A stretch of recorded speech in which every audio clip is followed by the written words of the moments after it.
Pessoal, esse jogo aqui chamado Unrecord é simplesmente um dos jogos mais realistas já apresentados com a Unreal Engine. E eu vou explicar nesse vídeo aqui como ele consegue ser tão realista e por que tem gente que tá chegando a dizer que ele é fake, tá? Eu vou mostrar dentro de um projeto aqui na Unreal que eu criei, ó. Tem esse projetinho aqui, olha só, completinho. Vou mostrar como que ele conseguiu esse efeito, beleza? Se você ainda não assistiu, essa é a introdução. É um jogo feito em Unreal Engine que tem muita gente que tá dizendo que é fake, mas não, é um jogo real, tá? Vou comentar aqui nesse vídeo. Se você não me conhece, sou Neri Neto, jornalista de tecnologia e desenvolvedor de jogos nas horas vagas. E bora que tem muito conteúdo pra passar pra vocês aqui. Isso aqui é muito surpreendente, é muito massa ver esse tipo de jogo sendo feito. Então vamos começar aqui, ó. Primeiro de tudo, o jogo mais realista da história. Já mostrei o trailer pra vocês. Ele é real? Galera, esse jogo, ele é real, tá? Ele tem aqui uma página na Steam, ele já mostra aqui toda a mecânica, tá? Ele tem aqui o criador, ó, que tem uma página aqui, inclusive no Twitter, e ele mostrou o jogo rodando dentro da Unreal. Então não é fake, pessoal, olha só. Ele dá o play aqui, ele dá o play a partir do, acho que da localização da câmera até parece. E ele mostra uma movimentação diferente da movimentação que ele passou no trailer, pessoal. Ele não iria lá para esse cenário real e gravaria outro vídeo exatamente assim. E é muito perfeito, sabe? A câmera, o posicionamento, ó. Aqui ele mexeu a câmera e deu um play a partir de onde está a câmera. Acredite, é real. Esse jogo tá acontecendo e é isso. Agora, como é possível isso? Eu dividi aqui em 3 passos de como é possível você criar um jogo tão realista assim. O primeiro deles que eu quero comentar aqui é a ambientação. A ambientação manda muito, isso é bem óbvio, mas como ele conseguiu criar essa ambientação tão realista? Aqui dá pra ver que ele tem vários itens que parecem inclusive da vida real, itens escaneados com aquela técnica de fotogrametria, que eles escaneiam os itens com fotos mesmo e depois eles jogam no software, o software compila e aí transforma esse item em item 3D que pode ser utilizado dentro do jogo. Só que não quer dizer que ele foi lá, tirou fotos e fez isso sozinho, não. Atualmente a gente já tem, por exemplo, o Quixel Bridge, que é da Epic Games, e que tem vários itens disponibilizados, itens fotografados na vida real e disponibilizados, tudo de uma maneira muito fácil de você baixar e instalar. Na verdade nem instalar, você só baixa e coloca dentro da Unreal, porque tem compatibilidade total, porque é da própria Epic Games. A Epic Games comprou a Quixel. Então você pode ir lá, escolher o item que você quer na biblioteca, e aí você consegue criar esses cenários lindos. Por exemplo, aqui é dentro da Unreal. E assim, é um print, não é uma renderização 3D. O pessoal que trabalha com arquitetura, o pessoal que trabalha com modelagem, às vezes faz a renderização 3D. Não, aqui é em tempo real. Ele só tirou uma captura e mostrou. E é por isso que acaba ficando com aquela ambientação bacana. É um dos pontos que consegue fazer com que você se sinta dentro do ambiente. A ambientação, o trabalho da iluminação e esses itens que são reais de fato, é lógico, fazem com que a gente se sinta dentro daquele ambiente, dentro daquele cenário de verdade. Outro muito impactante aqui é claro, o pós-processamento. O que é o pós-processamento? Você tem aquilo que é básico, que está no mapa, que tem as texturas e tudo mais. A Unreal vai carregar tudo isso e depois ela vai fazer um pós-processamento, um processamento depois de ela ter todos esses itens básicos. Então, o pós-processamento ele é gerado ali depois que tem a primeira imagem. Então, o jogador vai ter tudo isso na tela sem perceber que está tendo ali um processamento. Quando você tira uma foto com o celular, por exemplo, não é a foto crua. Cada empresa faz ali um pós-processamento, uma escolha de tirar alguns ruídos, colocar um pouco mais de definição, deixar um pouco mais escuro, aumentar a saturação. Então, pós-processamento dentro da Unreal aqui é o que você trabalha para conseguir alterar a visualização do jogador e a renderização das coisas. Então tem um box aqui, ó, de pós-processamento. Deixa eu colocar aqui, ó, que eu coloquei para ele se estender para o mapa todo. Então toda câmera que tiver no mapa vai utilizar esse pós-processamento. Então se eu vier aqui em detalhes, todas as opções que você tem aqui é de pós-processamento, que você pode alterar as coisas. Olha só como fica esse mapa sem esse pós-processamento. Ele fica completamente diferente. Aqui é cru. sabe? É como a Unreal gerar imagens já de cara para você. Inclusive, na verdade, tem um pós-processamento aqui, ó, global, que pode estar entrando em choque, que é do próprio mapa. Então eu tirei agora, vamos ver como é que fica com o outro. Eu vou deixar o outro global lá porque eu tinha pensado assim. Então você consegue ativar e desativar esse pós-processamento. Tem algumas opções aqui que dá para você mexer, dá para você mexer nas cores, nas sombras, dá para aumentar o motion blur. Tem várias coisas que você pode. Então isso adicionado a um mapa que é um mapa bastante realista, você começa a ter um efeito ainda mais bacana, um efeito que passa a impressão mesmo de ser real.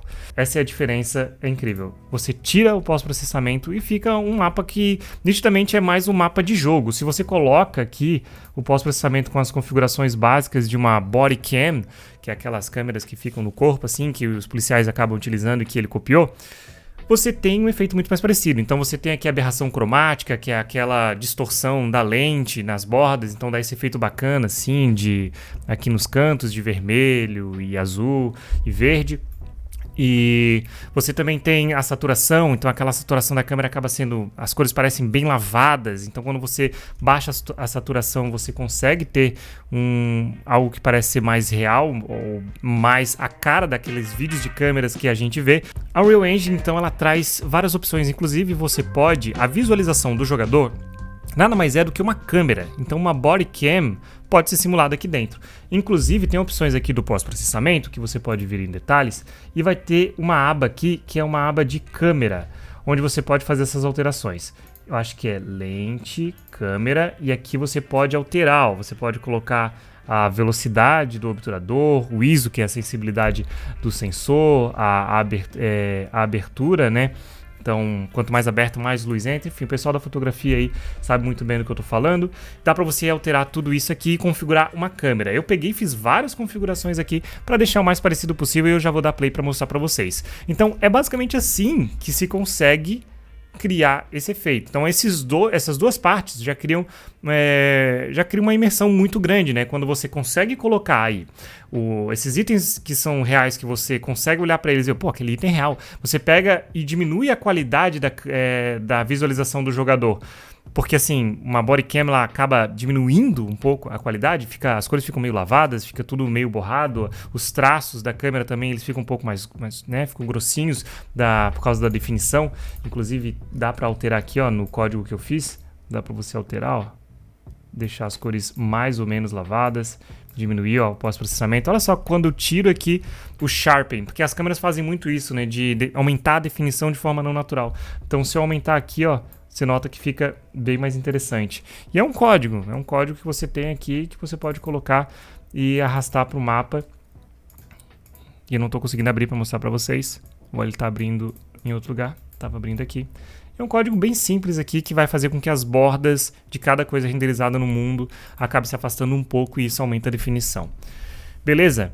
Então esses são dois pontos muito importantes e o Sharpen, sem dúvida, é um dos pontos mais importantes que dá aquela cara de câmera mesmo, porque fica bem artificial. Se eu diminuir bem, não fica daquele jeito que tá no jogo. Não que aqui esteja igualzinho, mas é para mostrar para você o processo criativo de quem teve que desenvolver ali, né? E por último, a gente tem aqui as animações, tá? Por quê? É meio óbvio isso, né? Mas se a pessoa que vai fazer não manjar de fazer essas animações, ela não vai conseguir passar o realismo. Por exemplo, ali tem a física do Ragdoll, que é quando o personagem cai e morre. Na Unreal dá para você configurar o peso do braço, de cada coisa, do seu corpo, para que aí você consiga fazer com que quando ele esteja no Ragdoll, fique o mais realista possível. Então, e tem as animações, né? As animações de reloading, por exemplo, aqui são perfeitas. Se não tivesse uma animação perfeita, as pessoas olhariam e, sabe, não conseguiria passar. Olha só essa animação. Que é isso, cara? É muito bom. Então, tudo isso compõe um cenário. Ó, isso daqui, ó, por exemplo, o tiro também, o efeito sonoro. E aqui a Unreal Engine também tem esses efeitos de som, de eco. Ela consegue pegar o ambiente e adaptar o som que você está fazendo. É isso. Incrível. Já vou mostrar pra vocês ali o que eu fiz, o cenário que eu fiz. E aqui tem um outro detalhe que é o enredo, né? O conhecimento comum que a gente tem dessas imagens que são liberadas normalmente por policiais em ações. E aí você já tá familiarizado com isso. E aí ele colocou aqui uma bordinha, eu também coloquei, vocês vão ver ali, que dá esse efeito de body cam. Daí tem um camera shake. Tem algumas questões como, por exemplo, você consegue colocar aqui na câmera um lag. Então, um atraso na movimentação. Deixa eu pegar a câmera aqui do meu jogador, do meu personagem. E deixa eu vir aqui em Spring Arm. E botar aqui lag. Você vê que tem um atraso da câmera. Isso quer dizer que quando eu mover a minha cabeça, a câmera vai depois. Porque normalmente o ser humano, ele não se mexe assim, ó, retinho. Não, às vezes vai a mão e depois vai a cabeça. E você alterar isso dentro da Unreal, é possível fazer isso e foi isso que ele fez. Além, é claro, de uma Anime Blueprint, que é uma blueprint de animação. Blueprint é onde você coloca os códigos da Unreal, e aí ele fez uma blueprint de animação sinistra, com certeza, para conseguir adaptar ao máximo possível. Fora que também tem um pouco de camera shake. A câmera fica tremendo um pouco, se você for ver, tá sempre tremendo, e a câmera treme quando ele pisa, se você reparar bem. Sempre que ele pisa, a câmera dá uma tremidinha nesses eixos aqui, o que é normal, né? Porque ela tá presa no corpo, quando você vai se movimentando, dá esse camera shake que a gente fala dentro da Unreal, que é o balançar da câmera. Eu coloquei para rodar aqui um fixo, mas é basicamente algo que você cria aqui dentro, uma blueprint. Vou te mostrar para vocês, em que você determina a oscilação, ó, de vários eixos. E aí, se você, dentro da Unreal, você consegue pegar uma animação e fazer assim, ó. Quando eu pisar com o pé direito, eu vou colocar uma notificação dizendo para você fazer esse camera shake. Então, você pode fazer isso para cada pé e, inclusive, checar a velocidade que o jogador tá. Se o jogador tiver uma velocidade mais alta, você pode fazer uma intensidade mais alta e aí você consegue criar esse realismo. Então, deixa eu mostrar para vocês aqui o projeto que eu fiz, né? Eu já mostrei aqui o cenário, é um cenário dado de graça pela Unreal, tá? Eu não modelei tudo isso aqui, Deus me livre. Pessoal, olha só então que bacana é esse projeto aqui, seguindo o que eu falei sobre pós-processamento, animações. Eu estou utilizando um sistema de animações que é bem famoso, que é o Advanced Locomotion System. E olha só como a definição, o pós-processamento, o film grain, o contraste das sombras, a falta de saturação, o realismo da modelagem desse cenário aqui, tudo isso faz com que fique bastante realista. E tem ainda a movimentação aqui, ó, da mão do personagem que não se move completamente junto. Então tudo isso vai ajudar você a criar um cenário bem realista. Inclusive tá com um câmera lag bem alto ali, a câmera não tá exatamente na cabeça, então às vezes eu tô enxergando no meu próprio rosto, mas não tem... Enfim, é só aqui um exemplo, né? E tem alguns personagens aqui no mapa pra eu atirar, ó, pra simular um pouco. E aí na demo o cara joga bem assim, ó. O cara joga como se fosse, ó, pá, pá, pá. E aí acaba ficando uma coisa bem sinistra, né? Eu tô louco pra jogar esse jogo, quero ver como é que vai ser o gameplay. E eu também não sei como é que vai ser mirar nesse jogo, porque aqui eu tô tendo uma dificuldade. Ô, acertei 3 tiros na cabeça dele e não morreu. Caraca, tem 2 gêmeos aqui. 2 gêmeos não, um par de gêmeos. Pau, pau, pau. Eu não consigo acertar o tiro nos caras, velho. Tá louco. É muito difícil. Eu não sei como é que vai ser esse jogo, mas eu já tô vendo aqui que vai ser bem complicado. E aí, o que você achou? Com essas dicas que eu passei aqui de pós-processamento e tudo mais, já dá pra criar uma coisa, inclusive um jogo de terror ambientado aqui com esse mapa que a Unreal Engine deu. Nossa, já fica uma coisa muito massa. Já dá pra fazer, já dá pra brincar legal, né? Deu pra acreditar que esse jogo é real? Você vai querer jogar? Comenta aqui embaixo o que você achou desse jogo e se esse vídeo foi interessante pra você, tá bom? Muito obrigado. Se você também achou esse vídeo útil, compartilha com alguém, beleza? Até mais.